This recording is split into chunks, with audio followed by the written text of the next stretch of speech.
দীর্ঘ 2 বছর ধরে ট্রান্সফরমার বিকল, কোন রকমের প্রলেপ দিয়ে চলছে বিদ্যুৎ পরিষেবা, কিন্তু তারপরেও টানা 4 দিন ধরে বিদ্যুৎ না থাকায় অবশেষে ধৈর্যের বাঁধ ভাঙল স্থানীয়দের। বৃহস্পতিবার সকালে শান্তির বাজার মহকুমার বাইখোড়া মগপাড়ার ক্ষুব্ধ বিদ্যুৎ গ্রাহকরা পশ্চিম চরকবাই বাজারে পথ অবরোধে নামলেন। স্থানীয়দের অভিযোগ, গত 4 দিন ধরে গোটা চরকবাই মগপাড়া এলাকা সম্পূর্ণ বিদ্যুৎহীন। তীব্র গরমে চরম দুর্ভোগে পড়েছেন এলাকাবাসী। পড়ুয়াদের পড়াশোনা থেকে শুরু করে দৈনন্দিন কাজকর্ম সবই ব্যাহত হচ্ছে। অবরোধকারীরা জানান, সমস্যার সমাধান চেয়ে বাইখোড়া এবং বকাফা বিদ্যুৎ অফিসে একাধিকবার লিখিতভাবে জানানো হয়েছে, কিন্তু দপ্তরের পক্ষ থেকে কোনো সদুত্তর বা পদক্ষেপ নেওয়া হয়নি।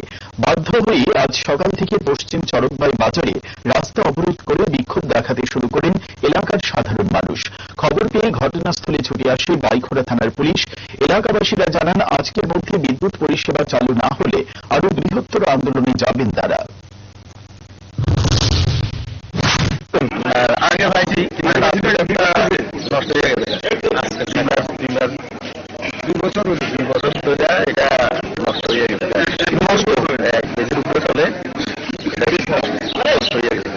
আর আগে আমরা লিখিত দিয়েছি, তারা কিন্তু আমরা রেভিনিউ কালেকশন করে আপনারা তারা আইসিল না, তারা আইসে না, কিন্তু যারা ফিক্স করে তারা আইসে, আইএস খারাপ হয়ে গেছে। এটা আর হতো না, আমরা এদের জন্য কোনো প্রেশার দিচ্ছে না, যেটা আইতো না তারা এদের মতো লাগাইতো না, তারা লাগাইতো না, তারা এইখানে কালেকশন